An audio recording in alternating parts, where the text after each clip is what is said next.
Assalamualaikum warahmatullahi wabarakatuh. Waalaikumsalam warahmatullahi wabarakatuh. Innal hamdalillah nahmaduhu wa nasta'inuhu wa nastaghfiruh wa na'udzu billahi min syururi anfusina wa min sayyiati a'malina. May yahdihillahu fala mudilla lahu wa may yudlil fala hadiyalah. Wa asyhadu an la ilaha illallah wahdahu la syarikalah wa asyhadu anna Muhammadan abduhu wa rasuluh. Allahumma shalli wa sallim ala nabiyyina Muhammad wa ala alihi wa sahbihi ajmain, amma ba'd. Alhamdulillah, pada kesempatan pagi ini kembali kita dipertemukan oleh Allah SWT. Salawat serta salam mudah-mudahan senantiasa terlimpahkan pada Nabiullah Muhammad Sallallahu Alaihi Wasallam, pada keluarganya, para sahabatnya, dan pengikutnya sampai akhir zaman.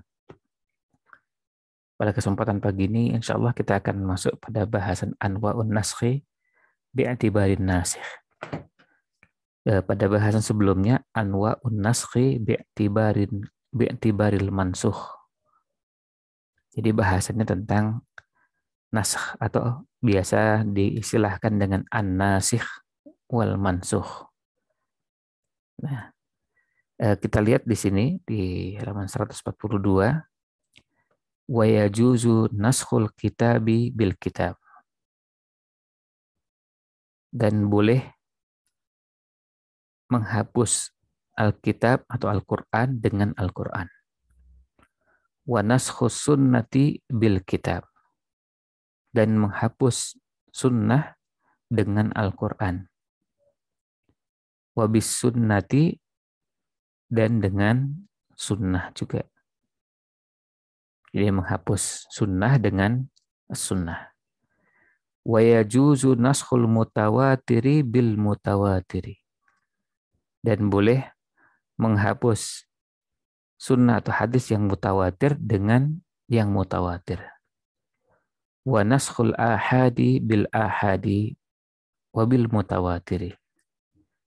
Dan menghapus hadis yang ahad dengan hadis ahad yang lain. Dan dengan hadis mutawatir. Wala yajuzu naskhul kitabi bis sunnati. Ini kata Imam Al-Juwaini. Dan tidak boleh menghapus Al-Quran dengan sunnah. Walal mutawatiri bil ahadi. Dan tidak boleh hadis yang mutawatir dengan ahad. Li'anna syai'a yunsakhu bimithlihi. Karena sesuatu itu, baik Quran maupun hadis, dihapus bimithlihi dengan yang sejenis. Wa bima huwa aqwa minhu. Dan dengan yang lebih kuat dari itu. Bukan dengan yang lebih rendah. Ini ungkapan Imam Al-Juwaini, dan sekarang kita lihat penjelasannya. Taqaddama, sudah dijelaskan dalam pembahasan sebelumnya, annan nasikha huwallahu ta'ala. Bahwa yang menghapus adalah Allah Ta'ala. Li'annahu huwa rafi'u lil hukmi. Karena Allah lah yang mengangkat hukum. Jalla ala dzalika khitabuhul mutaakhiri ad-dalu ala intihail hukm syar'i.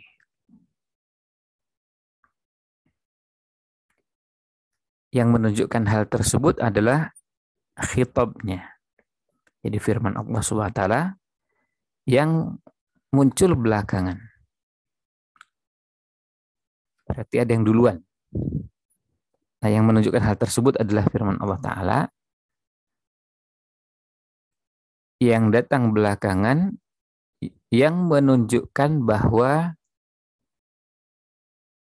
yang sebelumnya telah berakhir hukum syar'inya. Telah berakhir hukum syar'inya. Wa yutlaqun nasikhu 'ala dalili nafsihi. Dan kadang penggunaannya bahwa nasikh itu digunakan untuk dalil itu sendiri. Wa huwal muraduhuna, dan inilah yang dimaksud di sini. Jadi ketika menyebut nasikh itu bukan Allah, tapi dalil. Dan ini yang kita bisa dapati di sini. Wa huwa imma kitabun au sunnatun. Dan itu bisa berupa Quran atau sunnah. Quran atau hadis. Wa qad dzakaral musannifu masailan naskhi bainal kitabi was sunnati.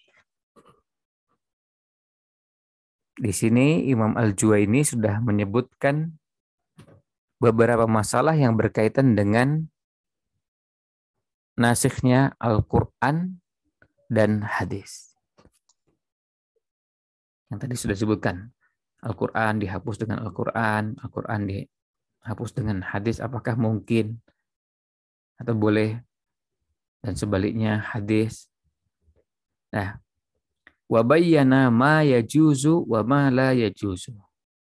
Dan Imam Al-Juwaini menyebutkan yang boleh dan yang tidak boleh. Nah, sekarang kita mulai satu persatu. Dimulai dari di sini, wa yajuzu naskhul kitabi bil kitabi. Kita mulai dari yang pertama. Qauluhu, yaitu ungkapan dari Imam Al-Juwaini, wa yajuzu naskhul kitabi bil kitabi. Dan boleh menghapus Al-Quran dengan Al-Quran. Maksudnya menghapus ayat Al-Quran dengan ayat Al-Quran. Ayat menghapus ayat. Jadi ayatnya berada di satu tempat, berarti ayat berikutnya juga berada di tempat yang berbeda. Wa hadzal naw'ul awwalu min anwa'in nasikhi. Ini adalah jenis pertama dari ragam nasikh yang hapus. Wa huwa ayyakuna Qur'anan. Dan ini yang dimaksud adalah Quran. Wal mansukhu Qur'anun misluhu. Dan yang dihapus itu ayat Quran juga. Yang dihapus ayat Quran juga. Jadi Al-Quran menghapus ayat Al-Quran. Yang dihapus ayat Al-Quran, yang menghapus juga ayat Al-Quran. Jadi sama-sama Al-Quran. Wa hadzal naw'u la khilafa fihi. Dan jenis ini tidak ada perbedaan pendapat di kalangan para ulama tentang bolehnya. Apalagi wa taqaddamat amsilatuhu. Contoh-contohnya sudah disebutkan pada pembahasan sebelumnya, yaitu pada pembahasan tentang aqsam atau anwa'un naskhi bi'tibaril mansukh. Disebutkan dengan contoh ayat Al-Quran dihapus dengan ayat Al-Quran. Ini yang pertama. Tidak ada perbedaan pendapat, maksudnya tidak ada perbedaan pendapat tentang bolehnya. Dan itu bisa terjadi. Contohnya sudah disampaikan pada pembahasan sebelumnya. Selanjutnya, yang kedua, qauluhu wa naskhus sunnati bil kitabi. Yang kedua adalah sunnah atau hadis dihapus dengan Al-Quran. Wa hadzal naw'u tsani. Ini adalah jenis yang kedua. Jenis yang pertama, Al-Quran dihapus dengan Al-Quran. Sementara yang kedua, hadis dihapus dengan Al-Quran. Wa huwa ayyakuna nasikhu Qur'anan. Maksudnya, yang menghapus itu ayat Al-Quran, wal mansukhu sunnatan. Sementara yang dihapus adalah hadis. Jadi dari sisi yang hapus sama dengan yang pertama, tapi yang dihapus kalau yang pertama Al-Quran, kalau yang kedua ini sunnah atau hadis. Wahada qaulul jumhuri. Inilah pendapat jumhur ulama. Li'anna al-Qur'ana was sunnata min indillahi ta'ala. Karena Quran dan sunnah itu datangnya dari Allah Ta'ala. Ghairu annal Qur'ana muta'abbadun bitilawatihi. Bedanya, kalau Quran itu membacanya dihitung sebagai ibadah. Was sunnatu ghairu muta'abbadin bitilawatiha. Sementara sunnah itu membacanya tidak dihitung sebagai ibadah yang satu huruf mendapatkan sekian pahala. Kalau Quran, satu huruf 10 pahala. Sementara hadis tidak berlaku. Tidak ada ketentuan, tidak ada tuntunan bahwa membaca satu huruf dari hadis atau dua huruf dari hadis mendapatkan sekian pahala. Jadi pada membaca huruf-hurufnya tersebut, Al-Quran kita dapatkan pahala yang didapatkan untuk setiap hurufnya. Wa naskhu hukmi ahadil wahyaini bil akhari ghairu mumtani'in. Dan menghapus salah hukum, sekali lagi menghapus hukum salah satu wahyu dengan wahyu yang lain itu satu hal yang tidak terhalang. Artinya mungkin. Jadi mungkin terjadi Al-Quran dengan Al-Quran atau hadis dengan Al-Quran yang sama-sama wahyu. Karena sama-sama wahyu berarti ini bukan hal yang tidak mungkin. Artinya ini bisa terjadi. Karena sama-sama wahyu. Wa naskhu sunnati bil kitabi au bil Quran. Wa misaluhu, contohnya, nah biasanya seperti pembahasan sebelumnya ada ungkapan bil misali yattadihul maqal. Dengan contoh maka statement atau ungkapan itu menjadi jelas. Jadi dengan contoh akan jelas. Sebab sebagian itu ada yang karena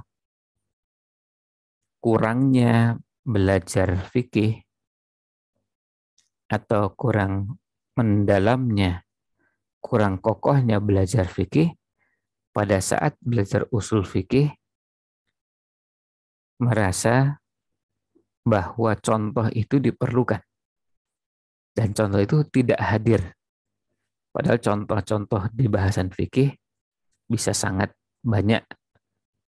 Nah, akhirnya disebutkan sedikit saja contoh untuk sebagai pemantik dan bisa memahami pembahasan. Nah, contohnya apa? Annal mubasyarata wal akla wasyurba fi layali siyami kanat muharramatan bisunnati. Bahwa mubasyarah, melakukan hubungan suami istri, makan dan minum pada malam-malam puasa Ramadan, awalnya diharamkan berdasarkan sunnah. Apa dasarnya? Lima waroda fi hadis Ibnu Abbasin radhiyallahu anhuma. Berdasarkan pada hadis Ibnu Abbas radhiyallahu anhuma. Berdasarkan hadis Ibnu Abbas radhiyallahu anhuma, kanan nasu, dahulu orang-orang maksudnya para sahabat, ala ahdi Rasulillahi sallallahu alaihi wasallam, pada masa Rasul sallallahu alaihi wasallam,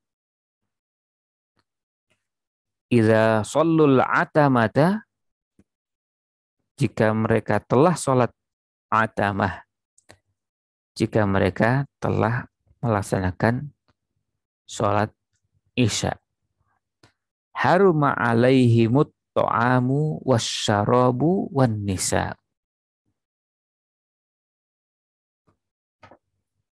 maka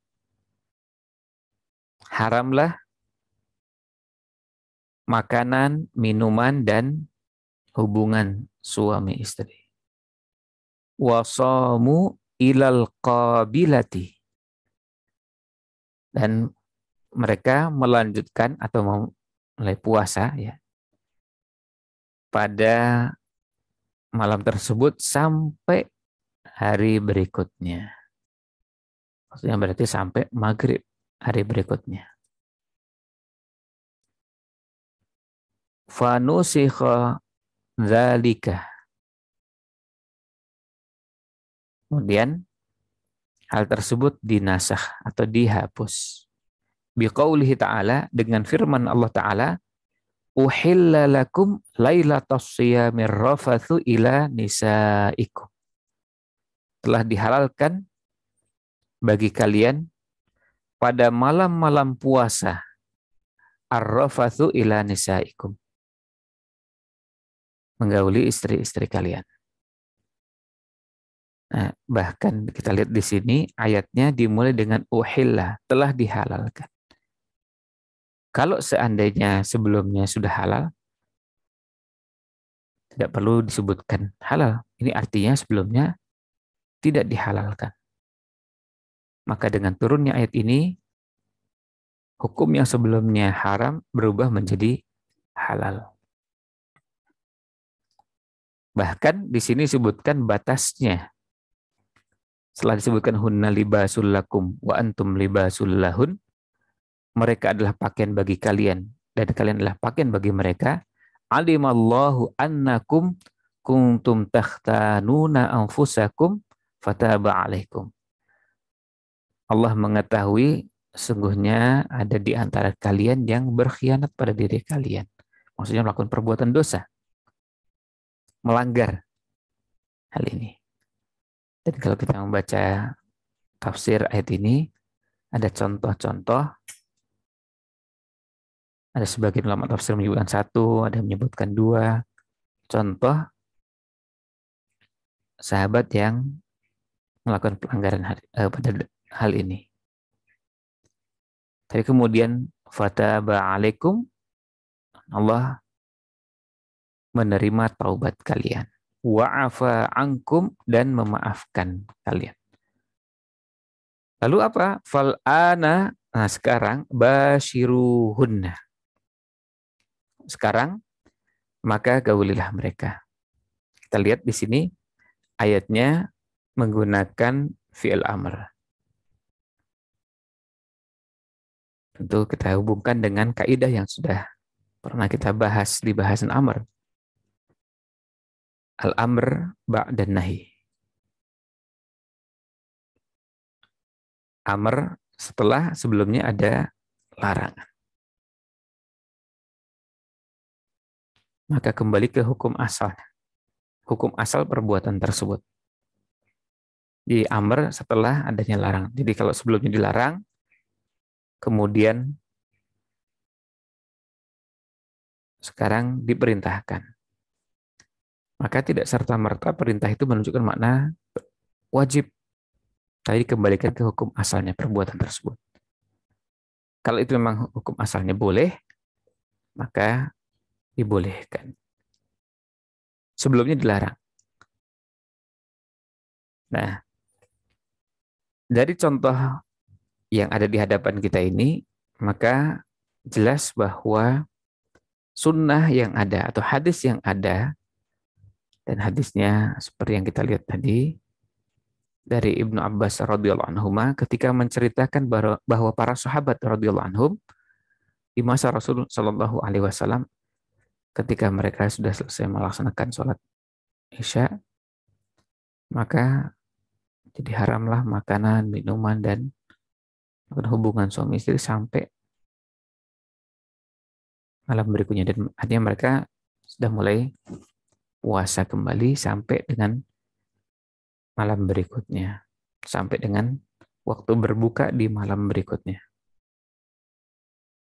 Namun hal tersebut dihapus dengan firman Allah Ta'ala, "Uhilla lakum lailatas siyamir rafatu ila nisaikum."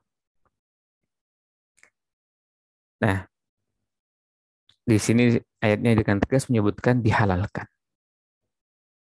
Ini contoh hadis dihapus dengan Al-Quran. Kita lihat di sini, wa mana asy-Syafi'i hadzal naw'a fi ihda riwayataihi. Imam Syafi'i menolak jenis naskh seperti ini, hadis dihapus dengan Al-Quran dalam salah satu riwayatnya. Liqauli ta'ala, berdasarkan firman Allah Ta'ala, wa anzalna ilaika dzikra litubayyina lin-nasi ma nuzzila ilaihim. Dan kami, maksudnya Allah Subhanahu wa Ta'ala, menurunkan kepadamu az-dzikr, menurunkan Al-Quran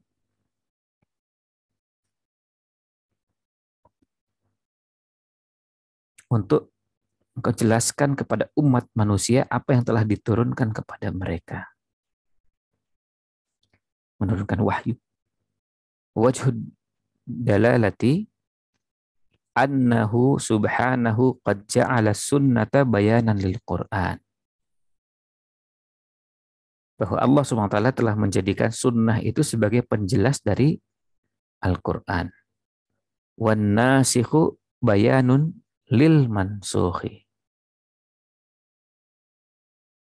Dan yang menghapus itu sebagai penjelas dari yang dihapus. Falau kana al-Qur'anu nasikhan lis-sunnati lakana al-Qur'anu bayanan lis-sunnati.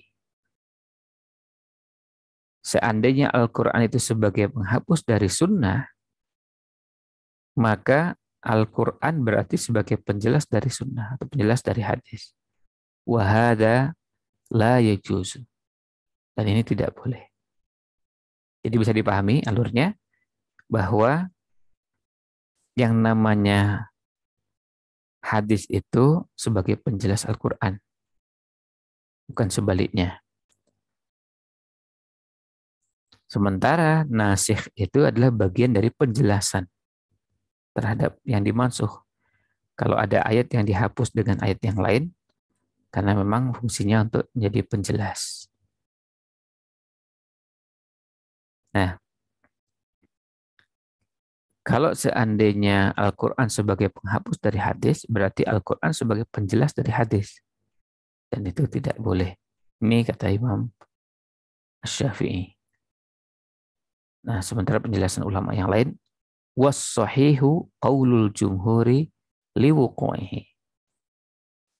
Yang lebih tepat adalah pendapatnya jumhur ulama, karena ini memang benar-benar terjadi. Dengan contoh yang sudah disebutkan tadi. Wa ammal ayatu fala yatimul istidlalu biha 'alal man'i. Sedangkan ayat yang barusan disebutkan di surat An-Nahl ayat 44. Wa anzalna ilaika dzikra litubayyina lin-nasi ma nuzzila ilaihim. Itu tidak bisa dijadikan dalil untuk menghalangi adanya sunnah dihapus dengan Quran.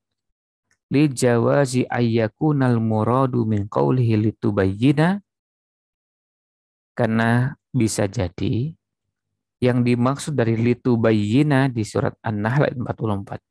Wa anzalna ilaika dzikra litubayyina. Litubayyina maksudnya adalah lituballigh, untuk menyampaikan. Wa tablighu 'am. Dan yang namanya tabligh atau menyampaikan itu bersifat umum. Maksudnya bisa Quran, bisa hadis. Fahamlul ayati alaihi aula. Dan membawa ayat kepada makna ini lebih baik atau lebih utama. Membawa makna ayat litubayyina kepada makna menjelaskan atau tabligh, bukan kepada makna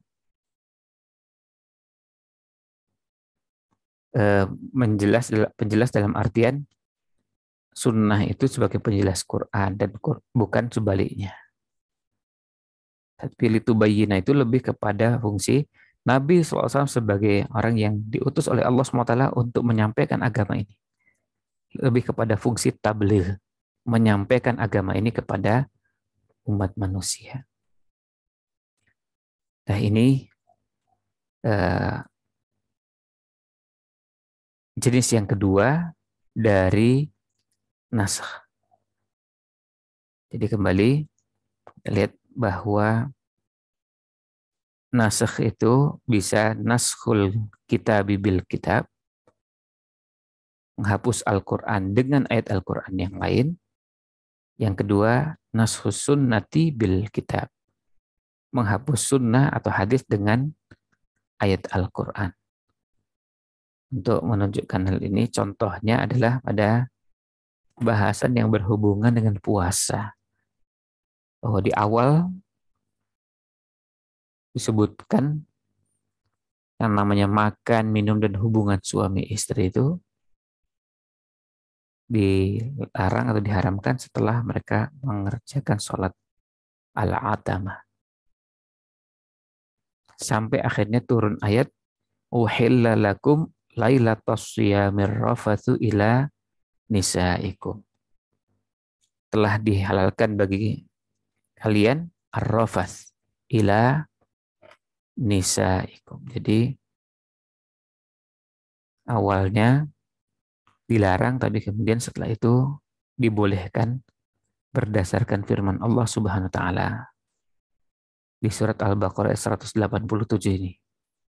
Bahkan secara khusus ayatnya menyebutkan dengan menggunakan uhilla. Artinya berarti sebelumnya tidak dihalalkan.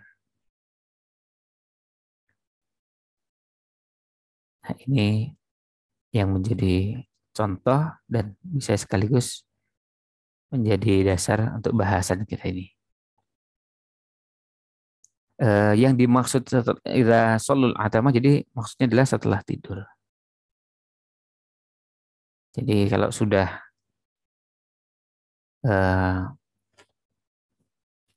malam terus tidur, berarti tidak boleh lagi melakukan makan, minum, dan hubungan suami istri. Nah, dengan turunnya ayat ini, maka hal tersebut dibolehkan. Batasnya kapan? Ini kalau kita melihat lanjutan ayatnya, maka akan jelas setelah fal'ana bashiruhunna wabtaghu ma kataballahu lakum wa kulu washrabu hatta. Nah, ini batasnya hatta yatabayyana lakumul khaytul abyadu minal khaytil aswadi, yaitu minal fajri. Berarti batasnya yang namanya yang dihalalkan di sini arrafat ila nisaikum, kemudian kulu washrabu, makan dan minum, itu dibolehkan sampai dengan al-fajr, sampai dengan waktu subuh. Nah, ini bahasan kita untuk kesempatan pagi ini, dua jenis nasakh yang terdapat dalam firman Allah SWT. Quran dihapus dengan Quran, dan yang kedua hadis dihapus dengan Al-Quran. Masih ada beberapa bagian yang lain dari contoh untuk bahasan ini. Insya Allah pada kesempatan yang lain akan kita lanjutkan. Demikian. Wallahu a'lam. Sallallahu alaihi wasallam ala Nabi Muhammad wa ala alihi wa sahbihi ajma'in.